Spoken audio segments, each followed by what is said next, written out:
6 सितंबर पाक व हिंद की 56 साल पुरानी तारीख का वो ऐसा मार्का है जिसे उम्मत मुसलमा की माएँ आज भी गोद में बच्चों को लोरी के तौर पर सुनाती हैं, जिसे जवान आज भी गुनगुनाते हैं। 6 सितंबर बर-ए-सग़ीर की तारीख का वो मेला है जो दो कौमों का वो कट है। 6 सितंबर हिंदुस्तान के उफ़क़ पर हक़ व बातिल की एक ऐसी लड़ाई है जिसे मुस्लिम उम्मत सदियों याद रखेगी। 6 सितंबर दिल की चौखट पर पहला वार है, ये हिंदुस्तान के माथे पर पहली ज़रब है जिसके जख्म के रिश्ते हुए लहू गंगा जमुना आज भी सुर्ख हैं। इंडिया की तारीख का ये दुख जो सदियों की मुसाफत के बाद भी मुंदमिल न हुआ।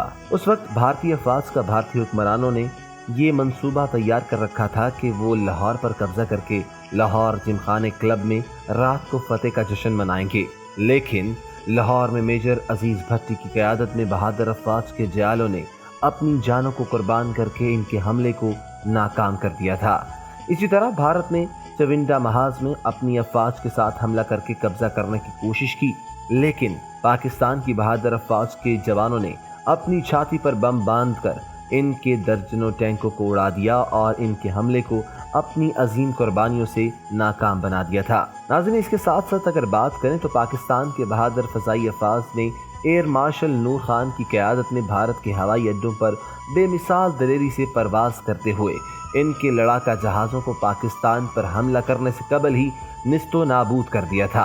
हम 6 सितंबर यौम दिफा पाकिस्तान के मौके पर अपने इन कौमी हीरोज़ की कुर्बानियों और अजीम बहादुरी का किरदार सरअंजाम देने वालों को खराज अकीदत पेश करते हैं। इस रोज़ अफवाज पाकिस्तान की बेमिसाल शुजाअत और कुर्बानियों के साथ साथ तमाम कौम यकजा होकर दिफा पाकिस्तान के लिए अपनी फ़ौज की सप्लाई लाइन बहाल रखी। अल्लाह ताला पर भरोसा करते हुए अवाम ने माली और दीगर मदद मुहैया करके अपनी बहादुर अफवाज के लिए सीसा पिलाई दीवार का सबूत दिया।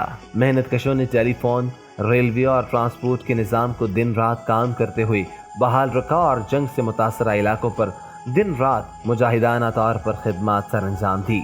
6 सितंबर का दिन हमें याद दिलाता है कि हम अपने फौजी जवानों को खराज अकीदत पेश करते हुए याद रखें कि आज़ादी की हिफाजत अल्लाह पर भरोसा और अपने वतन अजीज़ से मोहब्बत और दिफाए वतन की कुर्बानियों के जज्बे से होती है। लेकिन कौमी आज़ादी की हिफाजत के लिए ये भी ज़रूरी है कि मौजूदा हुकूमत अपने वतन अजीज़ की इक़्तिसादी और समाजी तरक्की के लिए इसमें गुर्बत, जहालत, बेरोज़गारी दूर करते हुए कौमी वसाइल ऐशो आराम पर ज़ाया होने की बजाय पाकिस्तान को हर लिहाज से खुद कफील फलाही मुमलिकत जल्द अज जल्द कायम करे। कौमी इत्तेहाद को दहशत गर्दी और मजहबी फिरका बंदी की कुव्वतों को नाकाम करते हुए मजबूत पाकिस्तान बनाए।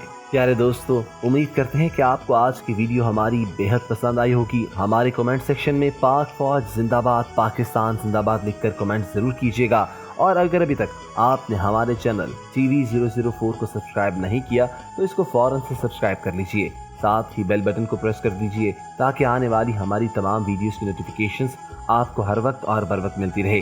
अपना ख्याल रखिएगा। अल्लाह हाफ़िज़ नासिर।